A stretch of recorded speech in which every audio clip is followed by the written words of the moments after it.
Welcome to the Screener College Basketball Podcast with your hosts, Mike Randle and Gus Kearns.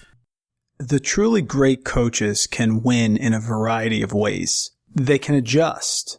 They can adjust to the personnel that they have. Now, the top coaches in Division I college basketball usually don't have to adjust that much because they can just recruit players to their system. And you've seen that succeed with Mike Krzyzewski, with Tony Bennett, with Roy Williams, with Bill Self, with John Calipari. But this year, one of college basketball's most elite coaches actually changed. He transitioned to a different style. And that's what Bob Huggins did at West Virginia. Normally, the Mountaineers are press Virginia, led by strong guard play. Get up, deny, get up, press. This year, they couldn't play as fast. They had an inexperienced backcourt and were actually anchored by their big players in the middle, the two twin towers of Oscar Tshiebwe and Derek Culver. And Bob Huggins took an inexperienced West Virginia team and actually got them off to a great start. And yes, they hit some bumps along the way, 2 3-game losing streaks separated by one win. But they did beat Baylor at the end of the year. They had a 2-game winning streak and were certainly headed in the right direction with a very young team, a very inexperienced team coming off one of the worst seasons in West Virginia history in 2018-2019, a Mountaineers team that went 15-21 overall and 4-14 in the Big 12. But this year, even though they were inexperienced, they bounced back, a 21-10 record, 9-9 tied for third in the Big 12, and we were reminded just how great a coach Bob Huggins is, that he totally shifted gears, played a different style, and got this team to success. And they're going to be bringing a lot of players back and have some real solid recruits coming in. So today on the Screener season recap series, we're going to bring in an expert on the Mountaineers, Mike Casazza from 247Sports, who's going to give us a summary of the West Virginia season, what he thought they were going to be in the beginning of the year, how the season went, and how he thinks there's a lot of promise for next year, even though they have a very difficult schedule yet again. Mike does a great job. Follow him on Twitter at Mike Casazza, Casazza. We're going to bring him in now and talk about good old Take Me Home, Country Roads, West Virginia, Mountain Mama. Let's talk Mountaineers with Mike Casazza. The Screener team review series rolls on and we head down to Morgantown, West Virginia, where we're going to talk about Bob Huggins and the West Virginia Mountaineers. And today we're going to bring in Mike Casazza from 247Sports, who's going to talk all things Bob Huggins, the recruits, and the players coming back for the Mountaineers next season. Tremendous follow on Twitter at Mike Casazza, Casazza, and he's going to join us here for a few minutes on the Screener podcast to recap West Virginia and preview the big season next year. Mike, thanks so much for joining us. You staying safe down there? How you doing? I'm locked inside. I've been locked inside for, I guess we've been about officially, 2 weeks now, but saw the writing on the wall a little bit and just kind of hunkered down in the basement about 2 weeks before that. So the hair and the beard are out of control right now, and I'm happy to be talking about basketball. Also, great homage on the name of the podcast too for West Virginia basketball history. Screen the Screener was John Beilein's high pick and pop play with his stretch 4s and 5s. So I speak your language. Absolutely. And that's what we love. People who are in the basketball understand Screen the Screener, how effective it can be. And certainly Coach Beilein and the Mountaineers do as well. I want to start with your pinned tweet because I think it's very important here. You did a great job here giving a shout out about all the businesses that are suffering here. And you have a nice sort of pinned tweet out there reminding us to send some money, support the local businesses. I think it's key right now. And how has that been? Has that been effective? Because I see it's getting a lot of likes and a lot of traction. Yeah. Initially, kind of gangbusters because I think everybody, as we're prone to do, wants to do something when there's like a civic need or a social responsibility, and that happens. But I think it's kind of trying times now because, how much Chinese food and how many pizzas can we have? And, we want to go out and eat, but I think that everybody's a little bit worried about that now. Can you go even and pick up an order of wings at a place? How safe and secure are things? So it's kind of slowed a little bit, but I haven't really shared it because the people didn't want me to, but I know that people sent subs to a newspaper. I know that people sent pizzas to I guess a hotel. I forget what state it was in. That people were like, I think medical staff was at the hotel. I'm trying to remember correctly. And then people told me about something I'll do soon, I guess, because like I said, that initial want to help has kind of waned a little bit. But also, food bonds and gift certificates are important. A lot of places are doing that, and I think more so now than initially because 3 or 4 weeks ago, bars and restaurants had stock rooms full of food that they had to get rid of before it went bad. And maybe they haven't re-upped yet, but they still want to stay in business. So things like, food bonds and gift cards and gift certificates are really important to them because, they get it now and they'll get the business whenever the doors do come back open again, and everybody gets back toward normal. Maybe not necessarily back to normal, but we'll get there eventually. But it's going to start with kind of getting back into commerce and getting back into social settings. And, those are good ways to help people who are really going to need help, especially, on a college campus. These places depend on students right now. And in Morgantown, the population is cut in half at the very best right now. And then if you don't have a football season, you have an abbreviated or an altered football season, that's going to take away the rebound for some of those businesses, and they're going to get stung again. So, if you want to see those places wherever you are, be active and try to help people, but maybe more importantly, try to coerce people to do something good too, to, get a sandwich, get some wings, get whatever you can do. Friday's big for fish fries and Lent, right? So you got one more left. Find a way to help somebody if you can. It's an excellent idea, and this is the new normal we're struggling with. So to help out each other and to come together is something we have to remember because it's been going on for quite some time, and it looks like it's going to continue for a little bit. So I thought that was a great way to sort of get people focused and helping if they're trying to remember how to help the small businesses, especially, like you said, on the college campus. Yeah, and again, and for me, it's difficult because, I work from home, so I can go to my fridge. But if you're a place that's going to work now because you have to, you're essential, whether you're producing and making the news or if you're putting, your health at risk by going to working in a hospital or medical center. A lot of those places don't get to go home or aren't allowed to go out and do stuff when they're there. So, hey, send them delivery, do something like that. Touch somebody from a distance if you can. It's a great thing. I appreciate you taking the lead on it. And coming into this year, last year, obviously disappointing year for West Virginia. By his own standards, Coach Huggins said it was a frustrating year with the injuries and where they ended up. But coming into this year, they look like they had a very different team than normal. Obviously, we hear about Press Virginia getting up and down, the strong guard play. But coming into this year, what were your expectations in the preseason? Obviously, the two big guys inside, but sort of a different style here, I would think. And coming off of last year, maybe some hesitancy, but they did get off to a good start. My expectations were something will happen. I don't know what it's going to be, and that's great insight, right? But it was kind of blank slate. And if you go back and just the recent chapters of Bob Huggins' history here, when he's kind of cornered a little bit, he reacts and responds with something that's a little bit more ambitious and has some ingenuity. So if you look at when they transitioned from the Big East to the Big 12, they had a Big East roster, which was a lot of broad-shouldered, back to the basket guys. But the Big 12, they soon discovered was hybrid players in the wings and stretch floors, and a 3 who could really take you off the dribble, and a 4 who could pick and pop and find his spots in offense. And they kind of shifted a little bit and became like this aggressive, high scoring offense with some guards and some big 2s and 3s who could shoot and score a little bit. It went terribly. They went 13-19 one year, and they went to the NIT a second year, and they had some chemistry issues and some basketball on the court issues, and it just didn't work. And he pressed reset again, and he brought back the press, which was, however you want to qualify it, a success. 3 Sweet 16s in 4 years. Oddly enough, maybe their best team got stunned in the first round by Stephen F. Austin. Yes, but even then, that kind of reversed some attitudes on players, and the guys who came back were mad because they knew that was a really good team, and they were lucky that a lot of them came back for a second year, and they were pretty good those final 2 years. They just happened to run into stellar opponents, Gonzaga and Villanova, back-to-back 1 seeds. And the road ended earlier than they thought.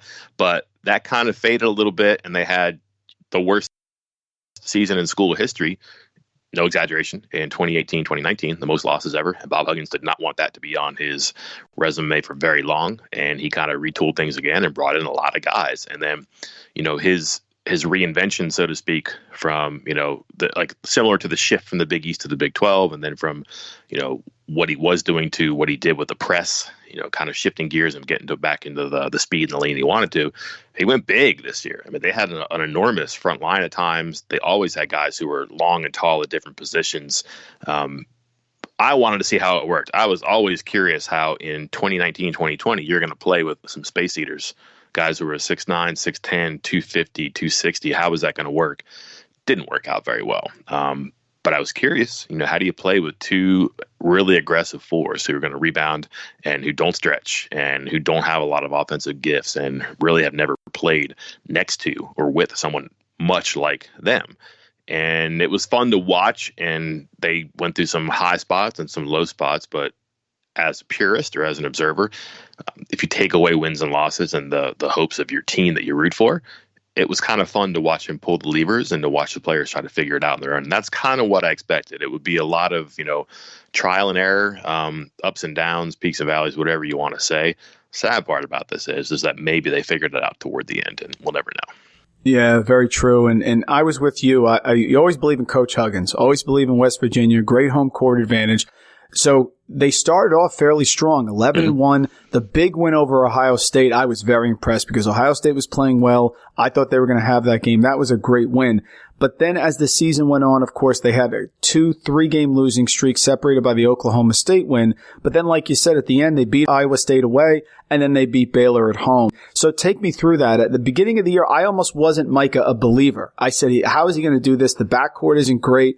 But then the big guys, Derek Culver, Oscar Tshiebwe, played very, very well together. Then they hit some bumps there, but it was sort of up and down. And like you said, the win over Baylor on Saturday, March 7th to turn this around. So just take me through did you start buying in early? And then people start, fans start saying, I don't know about this because they lost 6 or 7. How did it sort of morph as the year went on?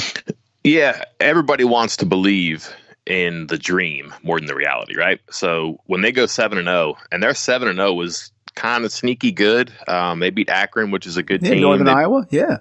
Yeah, I mean, Northern Colorado was good too. Yep. Wichita State's always going to be good. Rhode Island was a very good team by the end of the year. So they had some good wins in there. Not like Power 5 and not like huge invitational tournament wins. They did win the Cancun Classic, and they beat Northern Iowa and Wichita State. Yep. And within that, Northern Iowa had them by 15 or 16.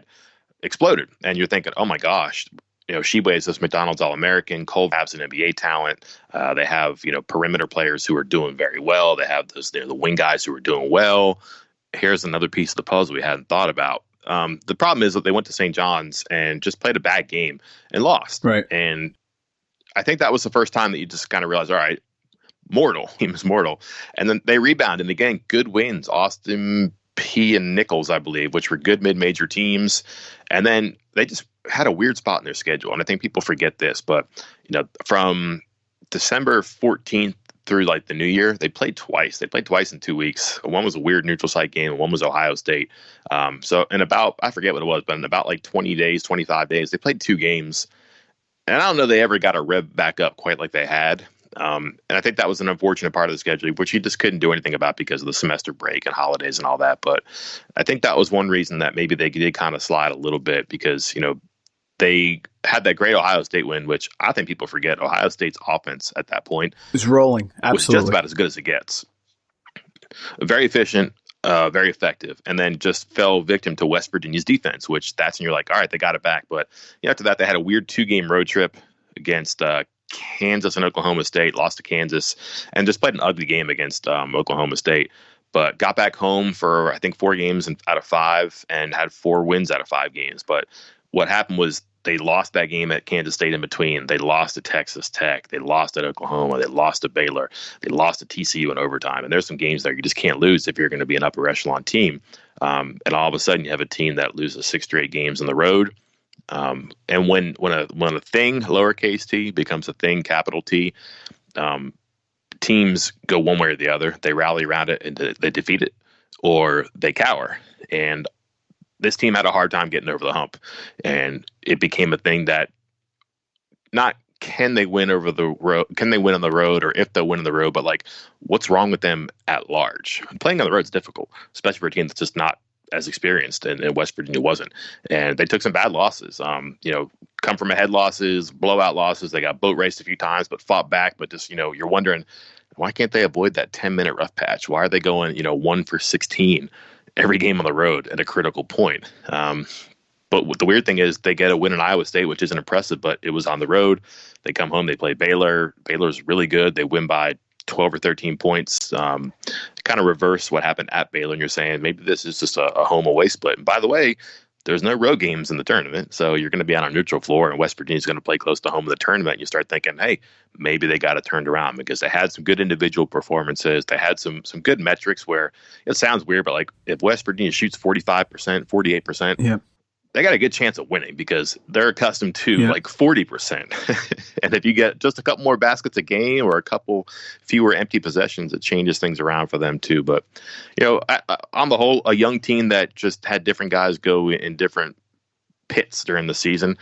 And I don't think had an individual who was old enough or good enough to take the wheel at those times. What about the 3-point shooting? Because I think that was sort of awful. That was the missing link. And in the past, obviously they get up. The defense is going to be spectacular. It always is. They were third in the country in adjusted defensive efficiency. Rebounding, of course, going to be fantastic. They're number one in the country in offensive rebounding percentage.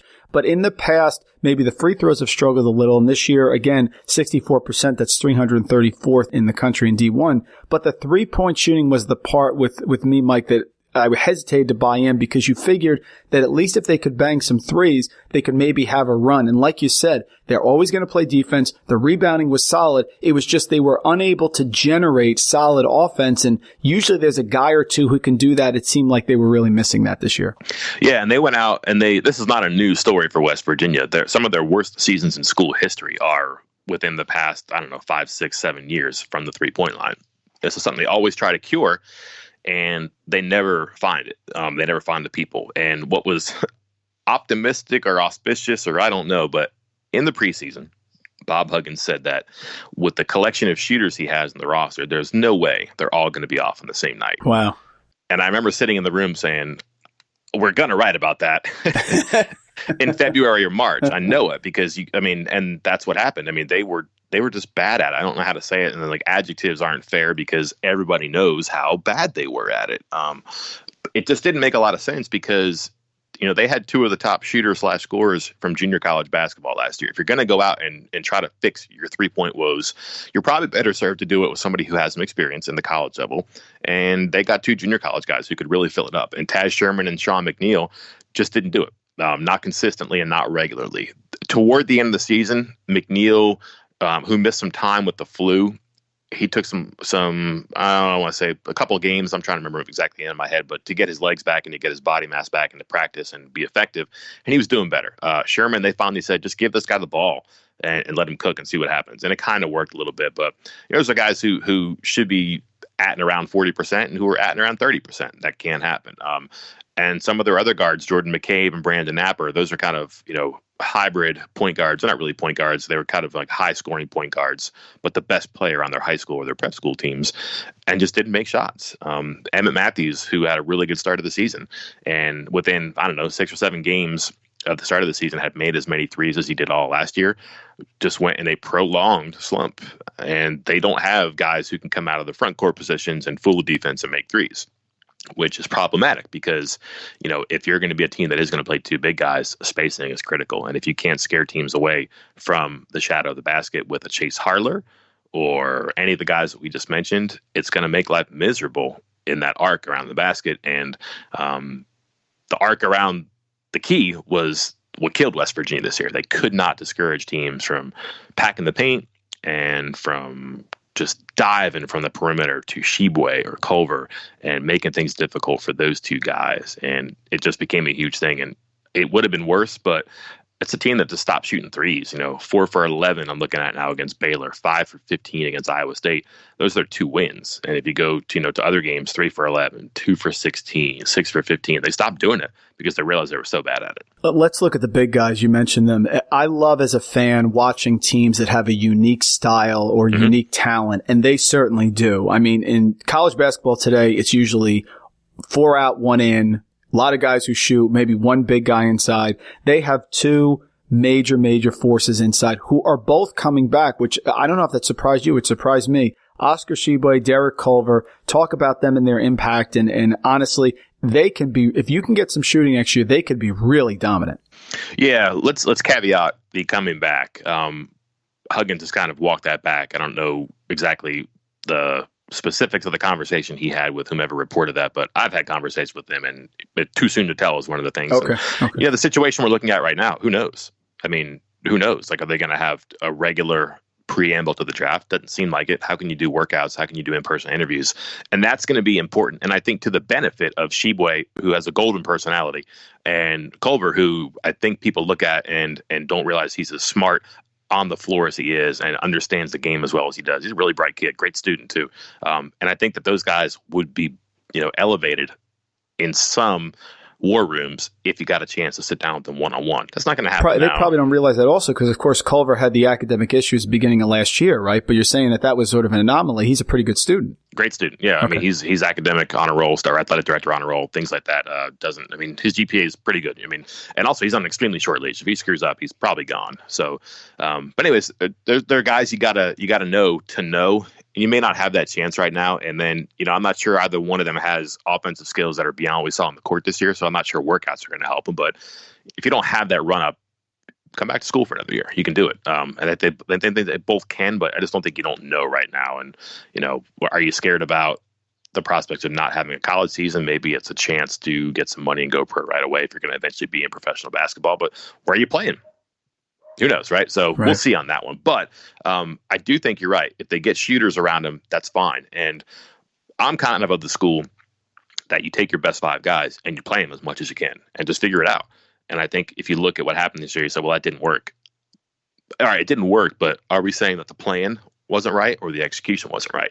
I think the plan was right. It just didn't work as guys didn't make shots. And that sounds like a lazy excuse, but the game's different if you're pulling a second or third defender away from the hoop because you can make a 3 or you can make a pass to somebody who can make a 3. If you don't know who's making the 3 or who's making the pass, you're worried less about the 2 guys under the rim.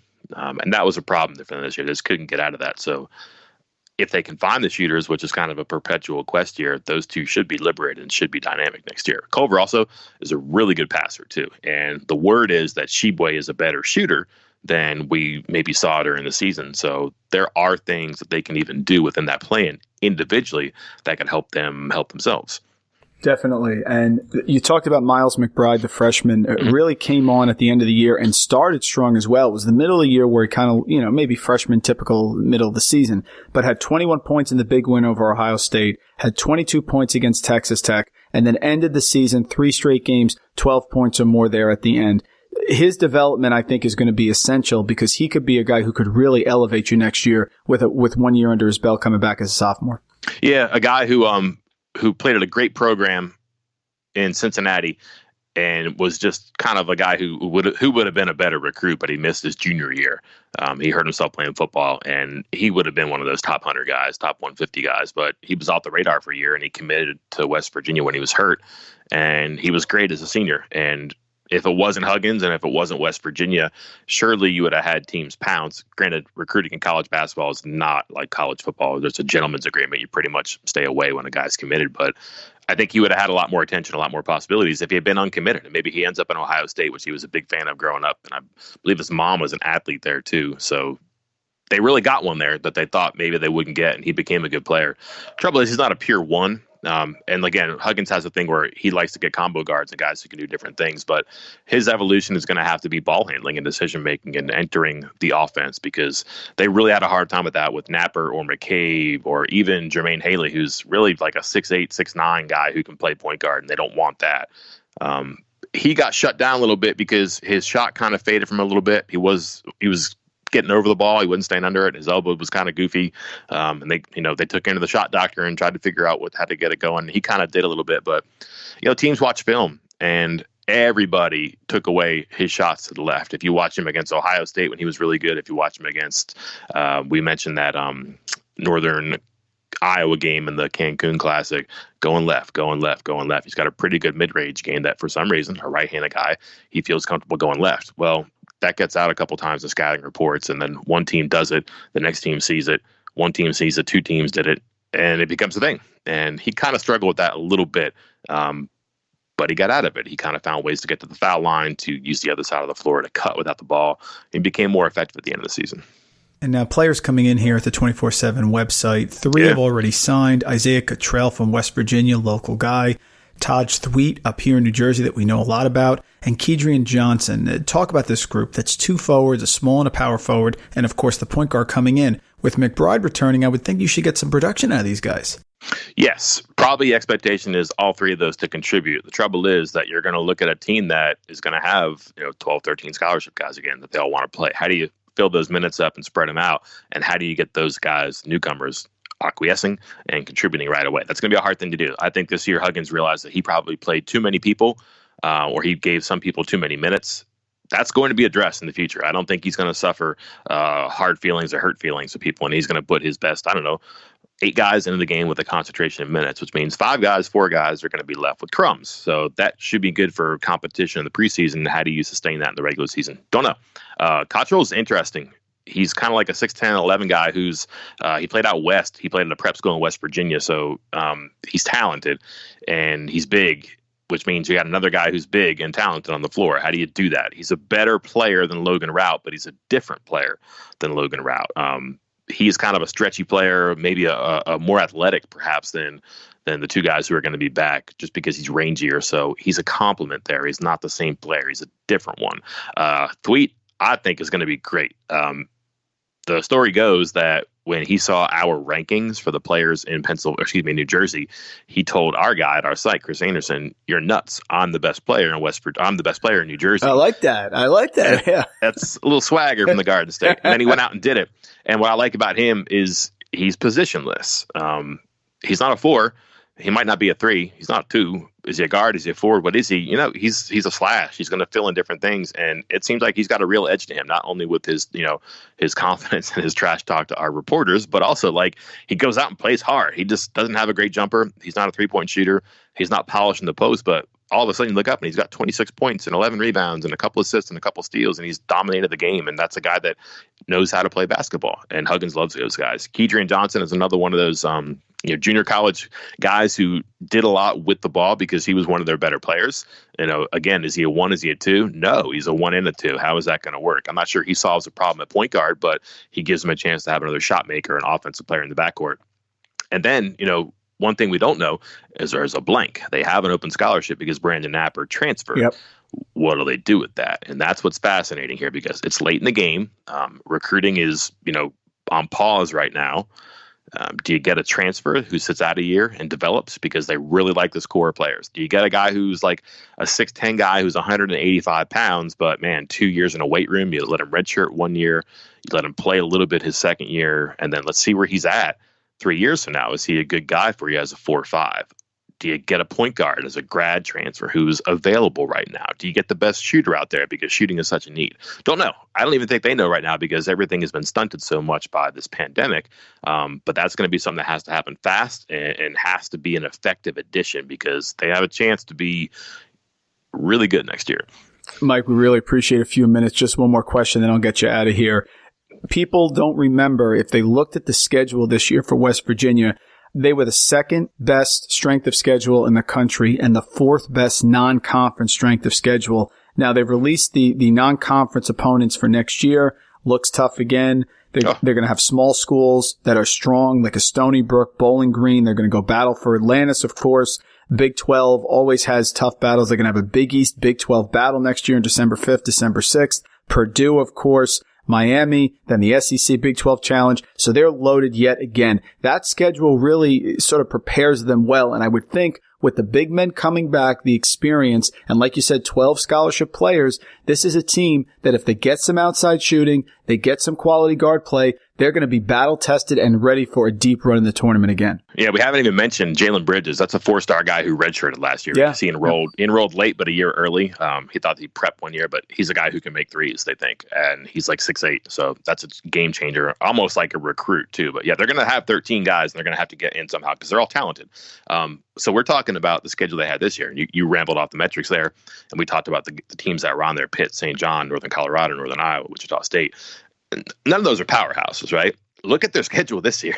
Yeah. and like the teams that we mentioned, like that battle for Atlantis, it's impossible to avoid a blue blood there. They're going to get a heavyweight team there. Pitt, they're going to get, who knows how good Pitt will be, but Purdue should be loaded. You're going to get a team from the SEC that's going to be really good because West Virginia is going to be really good. You're going to get a team from the Big East that should be really good because West Virginia is going to be really good. Those are going to be made for TV events. So you have made for TV matchups. You get elite versus elite. I think the question is not, how are they going to do? Why the heck did they do this? like they're going to have a great team, we think, right? And then they got by to, as you mentioned, really impressive metrics by just picking their spots and cherry picking really good mid-major opponents and playing a road game in a non-conference venue where they didn't have to. And it helped. They kind of juked the net rankings this year, which means they know how to do it. Not a lot of people know how to do that quite as of yet because the net is still so new. And West Virginia just said, they kind of went like prison rules, They just went and they got the biggest and baddest guys and lined them up and said, we're going to be either like a 1 or a 2 seed because we conquered the schedule, or we're going to be like a 6 or a 7 seed because the schedule conquered us. But we're going to be used to anything. We're going to be ready for anything, and we're going to act like a 1 or a 2 seed because we went through that schedule. That's going to be a great exercise. When you say expectations, like we had at the start of the conversation, the expectation for next year is going to be that the schedule is going to define their season. Yes. It's either going to make them a really highly seeded team, or it's going to make them a team that is underseeded because of their record, but their performance and their preparation is going to be above the bar because of who they played. Absolutely. And listen, when Huggins is in the tournament and he has a solid team, he's very, very dangerous. Multiple Sweet 16s in the last few years, and I know he's looking to make his way there and get to that Final Four as well with this team. Absolutely. Mike Casazza, folks. Everything you want to know about West Virginia, 247 Sports on Twitter at Mike Casazza, Casazza, gave us a few minutes. Great insight here on Huggins and the Mountaineers looking to bounce back next year. I like the jersey swagger coming in, Mike. That's always a good thing in our mind. And like you said, that schedule is going to define them. It could go one way or another, but they could be battle tested with a great coach. They have a style, the rebounding, the defense. They just need some outside shooting, and then they're going to look pretty darn good. So thanks so much for a few minutes. Really appreciate it. Bring me back. We'll talk about Moscow Liga Pro. We'll talk about the Chinese Basketball League. We'll talk about table tennis. I'm ready. Cornhole, something, Mike, right? Exactly. Yeah, we can do it. We can do it. Thanks so much. No problem, Mike.